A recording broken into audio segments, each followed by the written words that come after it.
استخارہ کرنا چاہیے. استخارے سے کوئی غیب کی خبر نہیں پتہ چلتی، اور نہ ہی استخارے کا مطلب یہ ہے کہ آپ فیوچر کے بارے میں کچھ معلوم کریں.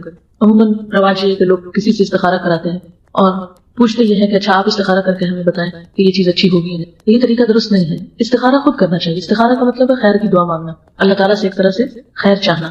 اور اس کا مصنون طریقہ کیا ہے کہ 2 نفل نماز پڑھی جائے اور اس کے بعد استخارے کی مصنون دعا کو پڑھ لیا جائے پوری خلوص کے ساتھ، یکسوئی کے ساتھ.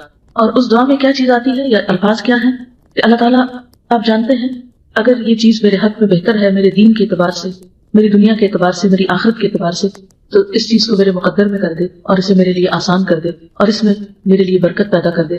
اور آپ جانتے ہیں کہ یہ بات میرے لیے، میرے دین میں، میری معاش میں، میری آخرت میں نقصان دہ ہے، بدترین ہے، تو مجھے اس سے پھیر دے اور اس کو مجھ سے پھیر دے، اور جہاں بھی خیر ہے وہاں مجھے لے جا. یہ ہے سمپلی استخارہ. اگر یہ دعا زبانی نہ آتی ہے تو دیکھ کے بھی پڑھی جا سکتی، اس کا ترجمہ بھی پڑھا جا سکتا ہے تاکہ دعا میں ایک روح پیدا